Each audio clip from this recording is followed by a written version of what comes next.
السلام علیکم ورحمۃ اللہ وبرکاتہ۔ میرا نام علینا میرین ہے اور میں آج آپ کے سامنے سیرت النبی کے عنوان پر کچھ باتیں بتانا چاہتی ہوں۔ سیرت النبی ایک انتہائی پاکیزہ موضوع ہے۔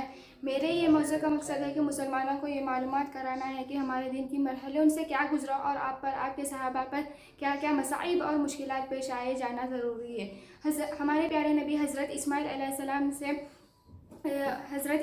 السلام کی نسل سے عبداللہ بن عبد المطلب اور آپ کے والدہ آمنہ بنت وہاب تھی۔ آپ کا تعلق قریش کے قبیلے سے تھا۔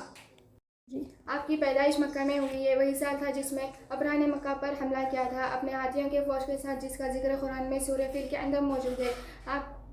آپ کی پیدائش کی خبر سن کر آپ کے دادا عبد المطلب بہت خوش ہوئے اور آپ کو خانہ کعبہ میں لے جا کر اللہ سے شکر ادا کیا اور آپ کا نام محمد رکھا۔ آپ کے والدہ کے بعد سب سے پہلے دودھ پلانے والی صوبیہ تھی۔ بعد میں دائی حلیمہ نے دودھ پلایا، جس کے بعد حلیمہ کے گھر میں برکتوں کی بارش شروع ہوئی۔ پھر جب آپ کی عمر 4 سال کی تھی تو سینہ چک کرنے کا واقعہ پیش آیا، جس میں حضرت جبرائیل نے آپ کا سینہ چک کر کے دل نکالا اور زمزم سے دھو کر واپس جوڑ کر رکھ دیا۔ آپ کی عمر 12 سال کی تھی تو ابو طالب کے ساتھ تجارت کے لیے ملک شام گئے۔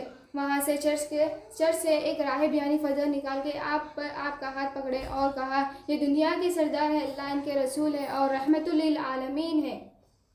کی وجہ سے آپ کو حضرت خدیجہ رضی اللہ عنہا نے اپنے مال کی تجارت کے لیے ملک شام روانہ کیا، جس میں اپنے پوری امانت داری کے ساتھ تجارت کر کے خوب منافع خدیجہ کے حوالے کیا، جس سے آپ بہت خوش ہوئے اور آپ نے نکاح کی پیشکش کی۔ پھر اپنے رشتہ قبول کیا اور آپ دونوں کا نکاح طے ہوا۔ حضرت خدیجہ آپ کی پہلی بیوی تھی اور اپنے خدیجہ کی زندگی تک کسی اور سے نکاح نہیں کیا۔ آپ نبوت سے پہلے ہی سلیم العقل، پاک دامن اور بھرپور قوت کے مالک تھے۔ آپ درست سوچ، صحیح نظر، بہترین اخلاق اور عمدہ عادت کے بلند نمونے تھے۔ آپ بڑی سیدھی رحمی کرتے تھے، لوگوں کا بوجھ اپنے سر پر لیتے تھے، کنگال کی ایسی مدد فرماتے تھے کہ وہ مالادار ہو جاتا، مہمان کی سچائی میں ہی میزبانی کرتے اور مصیبت زادہ کی مدد فرماتے تھے۔ پھر جب آپ کی عمر 41 سال کی تھی، جب رمضان کے مہینے میں غار ہیرا میں آپ پر پہلی وحی نازل ہوئی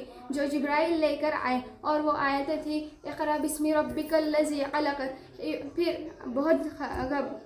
یہاں تک اور یہ تمام واقعہ حضرت خدیجہ کو بیان کیا۔ پھر خدیجہ نے آپ کو اپنے چچیرے بھائی ورقہ بن نوفل کے پاس لے گئے اور جو بڑے معلم تھے، اپنے تمام واقعہ سنایا اور کہا کہ آپ پھر وہی فرشتے وہی لائے جو موسیٰ پر نازل ہوئے تھے، اور آپ کی قوم آپ سے دشمنی کرے گی اور آپ کو شہر سے نکال دے گی۔ اس کے بعد دوسری وحی ایھا المدثر نازل ہوئی، پھر وحی کا سلسلہ چلتا رہا۔ پھر یہاں سے اسلام کی دعوت و تبلیغ کا کام شروع ہوا۔